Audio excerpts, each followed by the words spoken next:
After years in the wilderness, C.Viper is finally making a comeback, confirmed as part of Street Fighter 6's Season 3 DLC. But let's be honest, this isn't some long-awaited fan demand finally answered. For most, it's, oh yeah, I forgot about her. But once upon a time, things were very different. You see, back when Street Fighter 4 launched, Capcom clearly thought they had the next big thing. They pushed C.Viper hard. A high-tech femme fatale with Marvel movie energy, designed to stand shoulder to shoulder with the likes of Chun-Li and Cammy. But despite the marketing blitz, she never quite caught on, and then quietly, she disappeared. Which raises the question, was C.Viper simply ahead of her time, or did she genuinely flop for a reason? Let's find out. Join me today as we revisit one of Capcom's boldest bets, and ask whether C.Viper deserves a second shot, or if her return is just a desperate reach into the bargain bin. Hello ladies and gentlemen, Big Daddy Top Hat here. This is the curious case of C.Viper, the anti-heroine that couldn't quite fly. Yeah. For years now, fans have been crying out for Capcom to release many of their classic games of yesteryear, and recently the Japanese publisher brought back 8 hotly requested titles in one comprehensive package. What's better is that if you are fortunate enough to have stumbled across this video, I can offer you a discount link that will allow you to purchase this package for an incredible 31% cheaper than on Steam. With Capcom Fighting Collection 2, you'll get 8 games, complete with rollback netcode, training tools, and more. But if it's modern fighting game content you're after, I've got you covered there too, with 29% off the Street Fighter 6 Season 2 Character Pass, plus up to 90% off of thousands of other retro, modern, AAA and indie titles. So, happy shopping and enjoy the rest of this video. If you can recall gaming through such an era, 2008 felt like a really cool time to be a Street Fighter fan. After what felt like years of being considered a nostalgia franchise, a new mainline chronological entry in the Street Fighter series finally arrived. Street Fighter 4 felt special as it delivered exactly the sort of experience many long-term fans were looking for from the brand at the time. While Street Fighter 3 would for the most part deviate away from the athletes that everyone knew and loved, Street Fighter 4 did the polar opposite and heavily leaned into famous characters who everyone had grown up with. Such a game may be showing its age as of now, but at the time at least, these legendary fighters finally looked current gen again. These were the roster members who gamers were desperate to take control of once more, but as was tradition by this point, this didn't stop Capcom from introducing a few new faces into the mix as well. Out of a lineup of initial newcomers, C.Viper would stand out as the only new female Capcom would be introducing to the series, with as a result them placing a heavy emphasis on her during this game's marketing. So let's try and learn everything there is to know about this now overlooked fighter. In a September 2008 interview with VideoGamesDaily.com, Street Fighter 4 producer Yoshinori Ono would comment on the creation of this new fighter, stating, "The first one we designed as a kind of experiment was Crimson Viper. The sort of idea and theme behind her is that we wanted to appeal to a Western audience. We thought the Street Fighter characters might tend to lean a bit more towards the Japanese character design sensibility, so we wanted to create a character a bit more catered to Western tastes. That's how Crimson Viper came about." Building on this, talking to GameSpy, he would add she is probably the most orthodox of the new characters. She has a projectile move, some anti-air moves, pretty traditional, pretty normal so to speak. The idea was to bring another orthodox character to the roster, whose style and design might appeal to American players. Speaking to DazGamer.com, he also mentions that initially she was the only female, so she was his favourite Street Fighter 4 character for that reason. The design for the character itself was first drawn by Daigo Ikeno, someone who had been working on Street Fighter projects since the 3DO version of Super Street Fighter 2 Turbo was created. Early design documents show that from the beginning she was conceived around the concept of being a 20-year-old single mother, with us touching more on this element of the character's lore shortly. Crimson Viper would debut in the series functioning as an undercover CIA agent, working as a mole at Sin. She is different to other fighters from the series in that she fights using an assortment of gadgets that are hidden within her battlesuit. She claims she is the sole individual capable of fully harnessing the suit's potential, making her the ideal candidate for field testing this powerful equipment. This remarkable clothing takes on the appearance of an ordinary business attire, albeit harbouring 2 concealed weapons within its gloves and boots. Notably, the battlesuit is not primarily designed for protection, but rather prioritises stealth and ease of concealment. In combat, Crimson Viper's techniques revolve primarily around enhancing her inherent speed and agility through her specialised battlesuit. Her gloves are equipped with metal knuckles that can be electrified, resulting in striking visual displays of electrical arcs when sufficient power is channeled through them. These electrified strikes have the potential to incapacitate or inflict substantial damage on her adversaries, depending on the settings of the limiter, often by generating potent shockwaves that travel through the ground. Furthermore, Crimson Viper possesses the skill to deceive her opponents by feinting these maneuvers, or abruptly cancelling them to execute devastating combos. In addition to her electrifying gloves, her boots conceal jets positioned within the arc between the heel and sole. Activated by a switch on the side of her boots, this temporary jet propulsion grants her a significantly enhanced jumping ability. However, Crimson Viper frequently employs these jets defensively, executing incendiary kicks to deter her opponents. Crimson Viper's super combo, known as the emergency combination, involves a dynamic sequence where she begins by charging her gloves. Following this, she swiftly delivers a gut punch, then follows up with a thunder knuckle strike to the opponent's face, concluding the combination with a scorching backflip kick.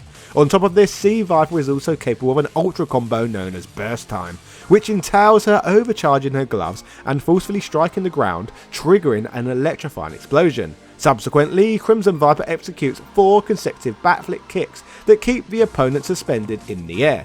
In addition, she has an ultra combo known as the Burning Dance, which unfolds with her descending upon her adversary with a powerful foot-first strike from the air. She then guides them to the edge of the screen, executing a graceful cartwheel maneuver while capturing her opponent with her crossed wrists, propelling herself upwards with her boots. At the peak of her ascent, C.Viper administers an electrifying shock to her opponent before elegantly backflipping to land securely on her feet. While Crimson Viper would first become playable in the arcade version of the game, released in the summer of 2008, we would gain the opportunity to learn more about her story through the short movie known as The Ties That Bind, which came on a bonus disc with the home collector's edition of the game that serves as a prologue. Events in this story are triggered due to mysterious fighter disappearances, which many are attributing to Shadaloo, but bearing in mind it seemed M. Bison was taken out in Street Fighter 2, many write such a theory off as ancient history. We are soon introduced to Sin, the weapons division of the infamous criminal organisation.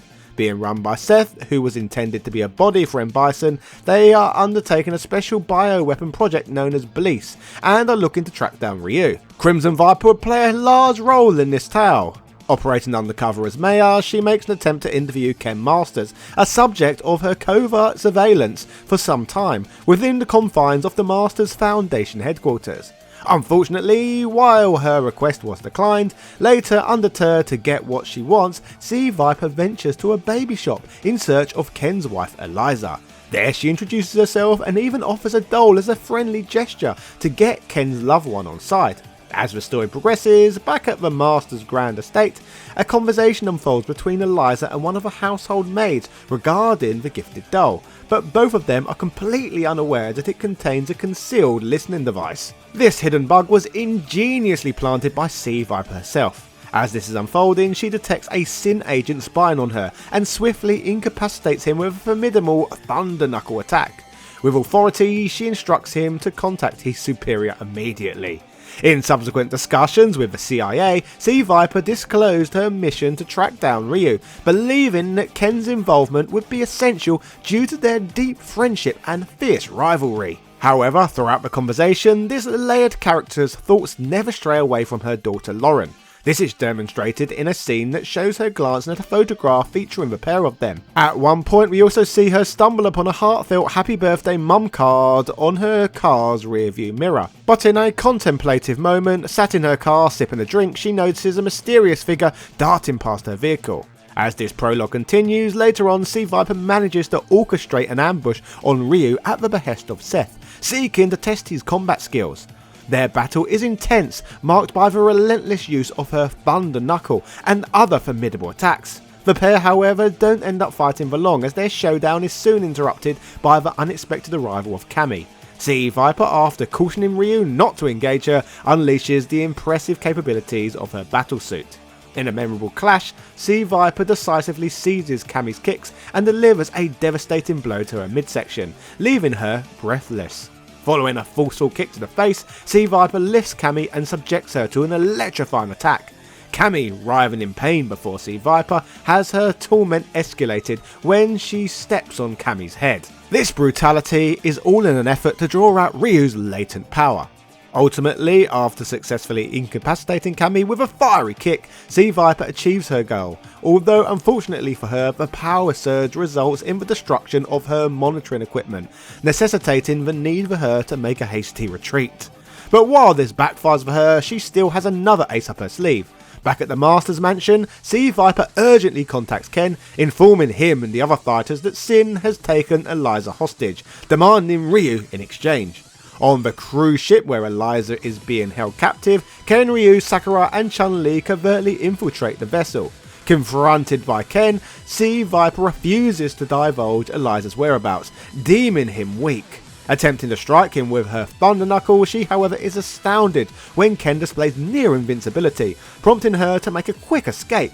She acknowledged that Ken's newfound power was a force to be reckoned with, even in comparison to Ryu's Satsui no Hado. But it's not all questionable deeds that we see conducted by her here, as in the film's closing scene, Lauren arrives at C.Viper's car after school. After she discovers her mother engrossed in a phone conversation, C.Viper expresses her joy at seeing her daughter. As for the events that occur in Street Fighter 4 itself, they're further fleshed out in Super Street Fighter 4 as well.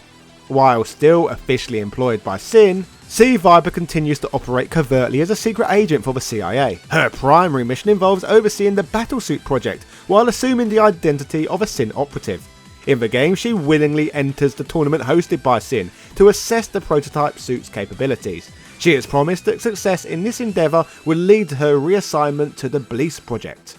Additionally, she is tasked with scouting potential recruits for a provided list, one of whom is Hakan, whom she ultimately rejects. Before the tournament kicks off, C.Viper receives distressing news that all members of a CIA team investigating Sin's rumoured connections to Shadaloo have been eliminated, leaving her as the sole agent capable of completing the mission. During the tournament, she crosses paths with various individuals. These include M. Bison, who expresses interest in her gadgets, and a close call with Chun-Li, who with her detective skills nearly exposes C.Viper's true identity, leading to a heated confrontation between the two. Following these encounters, C.Viper infiltrates Sin's headquarters in pursuit of critical information. Inside, she encounters their wounded leader Seth, who recognises her as a CIA operative. In response, she eliminates him, but this is not enough for her to complete her assigned task. Unfortunately, Cammy destroys the data related to Bliss before C.Viper can secure it, causing years of investigative work to vanish. However, as a silver lining, the data linking Shadaloo to Sin remains intact, and is later recovered by Chun-Li before the facility's complete destruction. Upon her return to the CIA, C.Viper reports to her superiors that she has successfully eliminated number 15, aka Seth, and has the remaining 26 targets in her sight. She then heads home to reunite with her daughter Lauren in her car, Crimson Viper's true motivation to succeed. As you can probably tell from all of this, C.Viper played a huge role in the story of Street Fighter 4. But as history now shows us, ultimately she would not end up becoming the breakout female star this era of Street Fighter would provide. As because of Super Street Fighter 4, we were introduced to another lady fighter, someone whose name you might know, the debut of the one they called Jury. To help usher in her debut, the Super Street Fighter 4 original animation was produced. Taking place just before the tournament, we see a scene depicting Jury emerging from the Sin lab. Now serving as Seth's new enforcer, Jury possesses the extraordinary power of the Feng Shui engine implanted in her left artificial eye socket, which grants her seemingly unstoppable abilities. With a fierce determination to eliminate something, she sets her sights on an amusement park, tracking down former Sin personnel. Even though the thugs are well armed, they prove to be no match for Jury's exceptional combat skills. Juri's ruthless pursuit extends to targeting and dispatching other adversaries, without any concern for hostages or innocent bystanders present, as she employs her feng shui powers to wreak havoc around her. Soon, the Interpol team, comprising of Guile, Chun-Li and Cammy, arrives just in time to witness the park engulfed in purple flames. They enter the fray, splitting up to investigate, with Chun-Li encountering Juri in a one-sided battle that leaves Chun-Li gravely injured. Before Juri can deliver a final blow, her eye malfunctions, and reinforcements arrive, prompting Juri to make a hasty escape. Later, the team receives information about Juri's whereabouts from a mysterious source, revealed to be none other than C.Viper. C.Viper had skillfully infiltrated Chun-Li's laptop from a remote location, allowing her to closely observe the intense showdown between Chun-Li and Juri at Shadaloo's mountain stronghold. While sharing her thoughts on the unfolding events, she expresses optimism that Chun-Li has successfully uncovered valuable information about Juri. C.Viper eagerly anticipates the continuation of the Interpol agent's pursuit of the Taekwondo fighter, believing it would serve Crimson Viper's interests too. Crimson Viper would also appear in the accompanying Street Fighter 4 comic series created by Udon, while her pursuit of Seth mirrors the game. Among her targets, she unexpectedly seizes Sakura and Dan in Japan. As she delves deeper into the police project's inner workings, C.Viper begins to harbour doubts about her mission. Despite being instructed to let Sin's plans proceed unhindered, she experiences a change of heart. Defying orders, she breaches the Sin facility where the captive fighters are held, liberating them and pilfering crucial data from the project. Her daring actions lead to the facility's destruction, including the police machinery and a dramatic explosion. Crimson Viper masterfully conceals her involvement in these events, manipulating both her employer and Sin to keep her actions hidden from scrutiny. To give you a stronger idea of how high Capcom was on this character at one time, remarkably she would function as one of the playable fighters in Marvel vs Capcom 3 and its update, Ultimate Marvel vs Capcom 3. In an amusing twist in this one, she gets confronted by Marvel's Nick Fury, who is very impressed with what she brings to the table, even offering her a job working at S.H.I.E.L.D. In fact, Captain America thinks she should be involved too, with his wing quote against her stating S.H.I.E.L.D. could use an agent of your skill, one with a bit more training anyway. Elsewhere, she would show up as a boss fight in the fan game turned official one known as Street Fighter Cross Mega Man, and would even have a character based on her within the dreadful movie Street Fighter The Legend of Chun-Li. The film depicts a character known as Detective Mayasune, who according to the DVD's making of commentary was based on C.Viper. While never appearing as a playable character in Street Fighter V, she would still manage to serve as part of the game's story. Her presence can be felt as she maintains constant communication with Rashid through social media during his character arc. Under the username FEPerpKnight, and using an image of a crimson coloured snake, she goes by the name Maya in Rashid's online world. Her primary role is to warn Rashid about the looming dangers of Shadaloo. At some undisclosed point before the current event, she sent Rashid a mysterious object, but its purpose was shrouded in secrecy. In M. Bison's character story, while undercover infiltrating Shadaloo, C.Viper uncovers crucial information regarding M. Bison's last encounter with Charlie Nash, a man presumed dead by all, including herself. While spying on a Shadaloo meeting, she draws the attention of M. Bison, who launches an attack at her. Fortunately, she escapes unscathed though.